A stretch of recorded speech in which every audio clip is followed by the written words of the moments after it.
it. That glowing feeling. Real fires give you that glowing feeling. Glow on, spoil yourself with the unique warmth and coziness of a real living fire. Glow for it. Dial free phone 100 and ask for real fires now. Just for the fun of it, the look of it, just for the splash of it, Diet Coca-Cola, just for the one of it, ooh, one calorie, the feeling I get from it, Diet Coca-Cola. Just for the shape of it, sugar-free, just for the feel, just for the ooh, yeah, Diet Coca-Cola, just for the thrill of it, from Coca-Cola, just for the taste of it, Diet Coca-Cola. Each and every day, TSB grants over £1 million in personal loans to its customers, swelling their bank accounts by just the right amount to help them pay for a new car, a new kitchen, or whatever they've set their hearts on. Send for details of the lower rate for larger personal loans from TSB, the bank that likes to say yes. John Wilson, carpenter. Stuart Blackman, biochemist. Teddy Smythe, telephone engineer. They're in the Territorial Army in their spare time. A third of Britain's land forces trained to fight alongside the regulars. And we're looking for more recruits. Make a free call on 0800 555 555 now. We're ready and waiting to talk to you.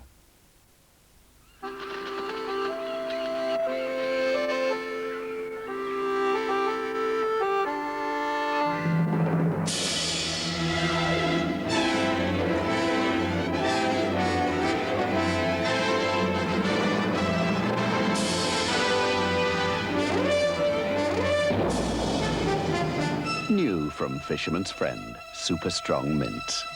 You won't land a stronger mint. If you've got something to sell, you need a classified ad in the Manchester Evening News.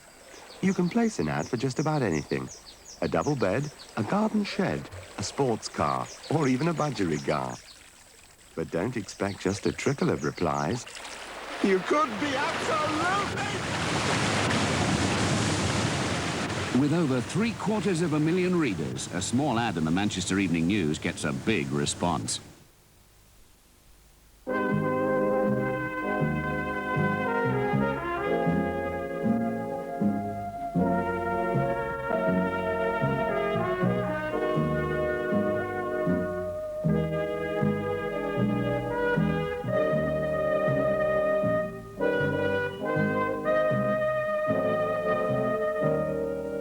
Not everyone in the Northwest lives in Coronation Street.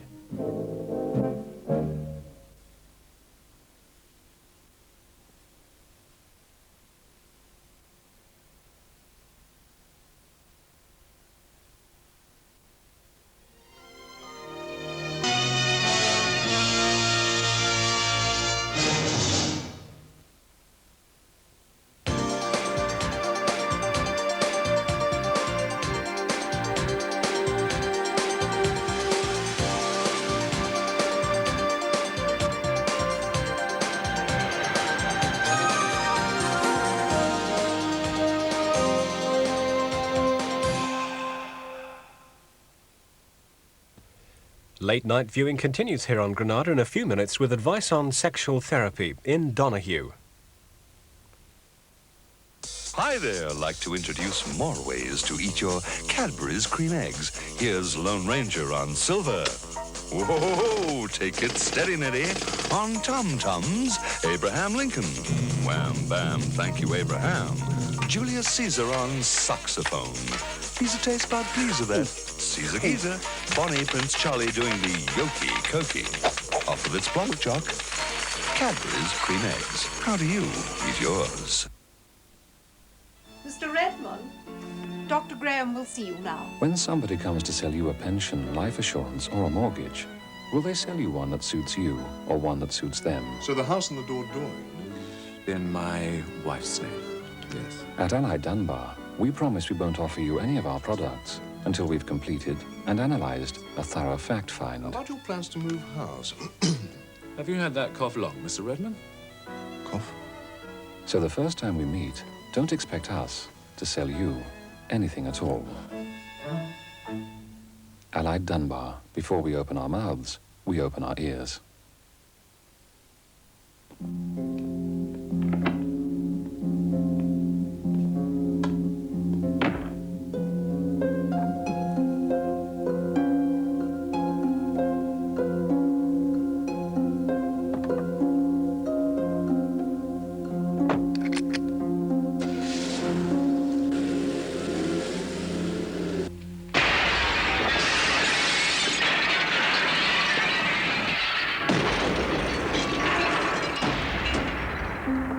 The Volvo 340, tested by dummies, driven by the intelligent.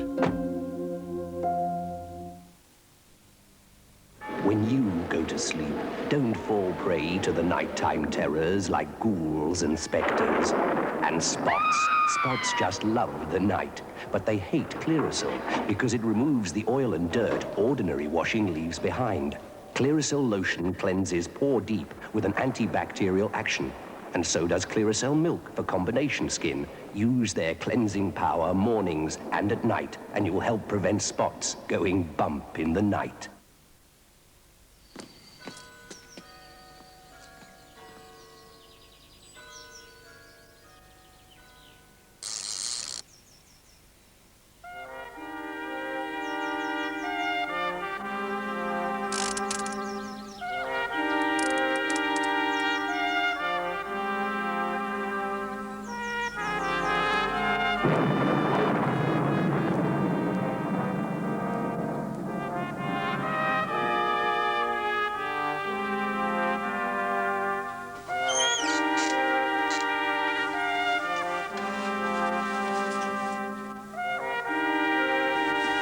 Can you tell me what time you're open to? Terrific. I'll be round in half an hour. Hello, love. Did you catch anything? Just the one. Good old Yellow Pages. It's not just there for the nasty things in life. It's there for the nice things, too.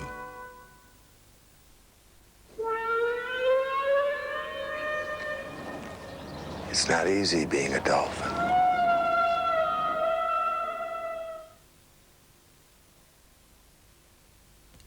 This is Granada. Now we go to London for the latest news headlines from ITN.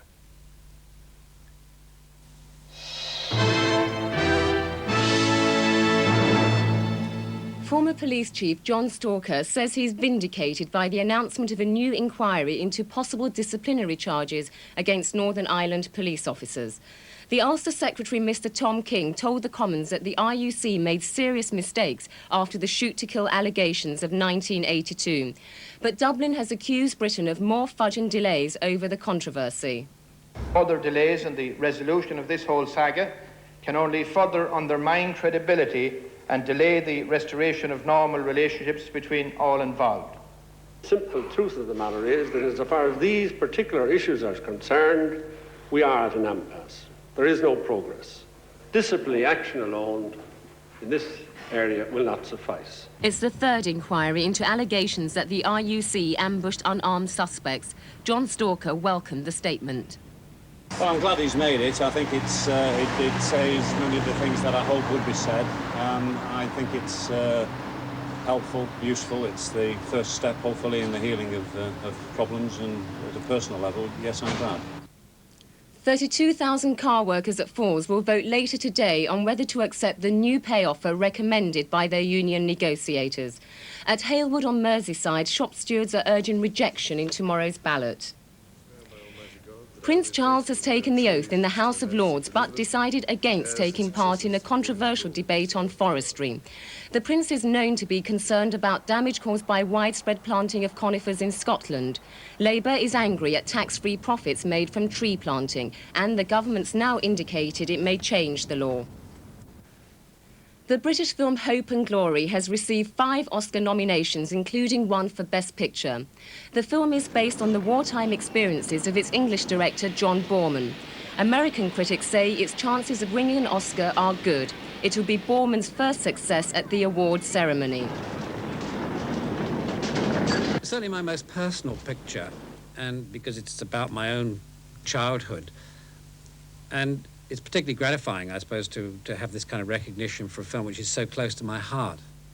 That's it for now, but join me again for later bulletins. See you then.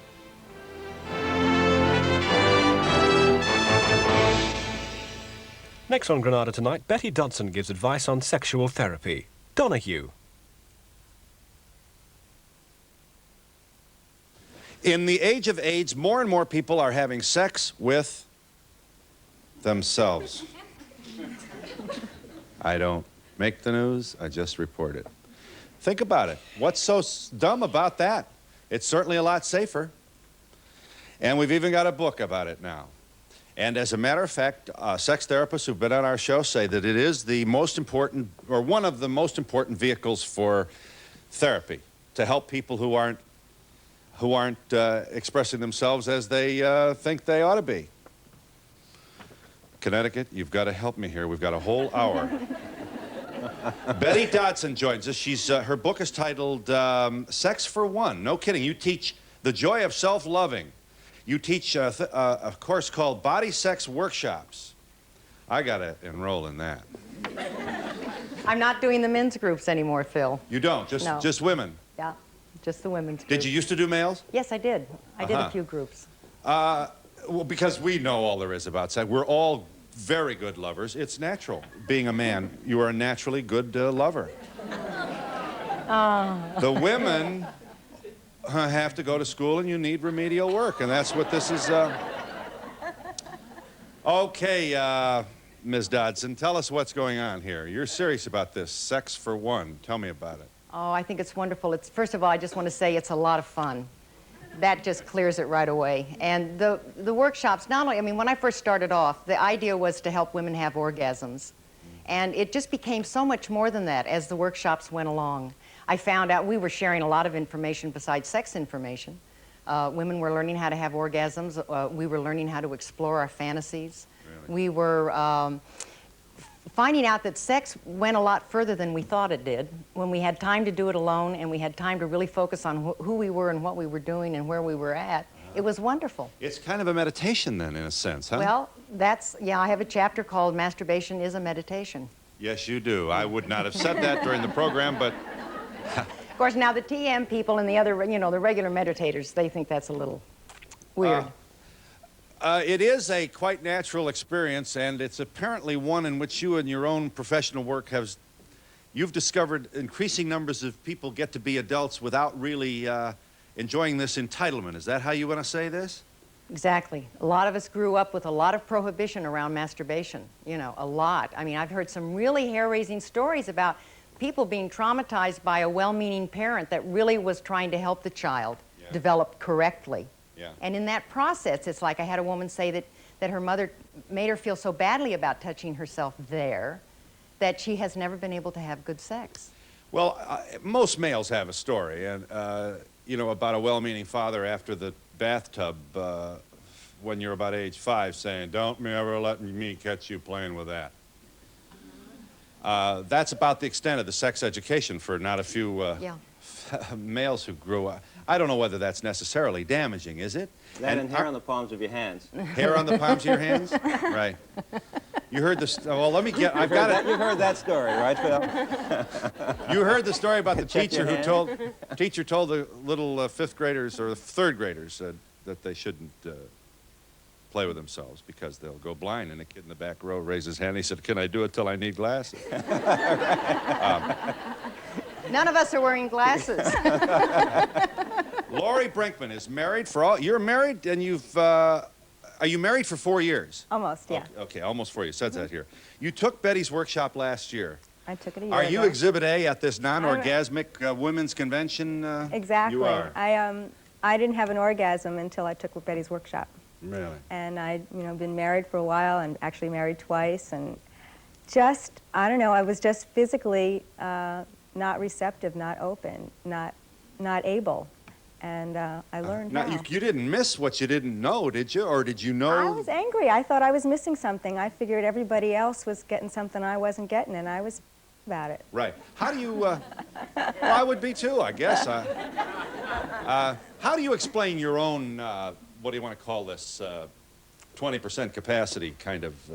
I don't know. I guess it was a combination, psychological, physical, whatever, repression, and I really don't know where it stems from or, you know, where it came from. It wasn't, this wasn't a, you didn't grow up in a Calvinist stifling. No, just what, it was never spoken about, but I didn't know what I was missing then either. And I guess when I got married and, I don't know, when I became more sexually active, I realized I was missing something. Yeah. And I did a lot of things. I went through therapy, I read lots of books, I talked to my friends, you know, I tried everything. Yeah. Nothing made any difference. You obviously had a will then to really do something. Well, I felt defective, and I didn't like that, Yeah. you know, and I wanted to handle it. Uh-huh.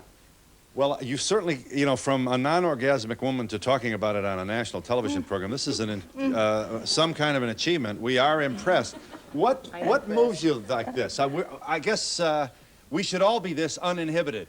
Well, we're all sexual beings. Yeah. And to not express that part of ourselves means you're not fully yourself. So there was a part of me that wasn't alive, and I'm really grateful that it is now. I feel like I've joined the sexual human race. Yeah. Some of our viewers have already turned our program off. Now, that's another... Sorry about that. Those that are remaining might wonder why you have to have lessons about this, you know? Well, I don't know why I had to, but I did. Well, no, I'm not saying why. The question is, it seems such an easy, natural thing for some people. Mm-hmm. They may wonder why we'd have to go to group to learn how to do this. That's the point. Well, it wasn't easy and natural for me. And apparently for a lot of women as well, and males Yeah. too, I suppose. I mean, my opinion is that there are women who it's very easy and natural for, and they feel guilty about it. And then there are those that it's not easy and natural for, and you know, we feel like we're left out. So it's an issue for everybody, and to have it not be an issue anymore is really great. Right. Now, I assume that once you are able to trigger these kinds of natural responses alone, then it makes a life with a lover or your spouse more exciting. Is that how this works? Exactly. Uh-huh. See how fast I learn. Bob Guarino. Right. And you're married. You've been married for 30 years to the same woman, Bob. How'd you ever get on the Donahue Show? Only through Betty. You've taken Betty's workshop several times, it Yes. says here. Why would that be, Bob? Well, Betty's been a very important person in my life, beginning with my wife first taking one of Betty's workshops. And we knew that there was something missing in our sex life because we tried and we did all the right things, at least all the things that we thought were right, and it just wasn't happening. And once Mary took Betty's workshop, it began to happen because it opened up a whole new realm of understanding what she needed as a woman during sex to achieve orgasm. And it was no longer her feeling left out or feeling unfulfilled because she was, you know, we have the old story of a woman who makes all the right sounds and maybe he'll stop, you know, because that's what it's about. And so she felt fulfilled, and I was even more fulfilled through her being fulfilled, and we could talk about it and discuss it, and it became a very important part of our lives. Right. Now, And for 30 years, this was a bedroom problem for this marriage? no, not for 30 years. I've known Betty now for almost 20 years. So we, I think Mary's workshop was when? I don't remember. Well, no, I'm trying to establish... One of the early ones. No, I'm trying to establish the nature of your intimate life with the woman you obviously love very much, and this is reciprocal, and you have a happy, monogamous... You're what all America dreams about, a one-woman, monogamous, nuclear family sort of person. What was happening in your intimate life throughout these 30 years? You're saying your wife was not enjoying it. Well, no, we were enjoying sex. We were enjoying the sex that we understood.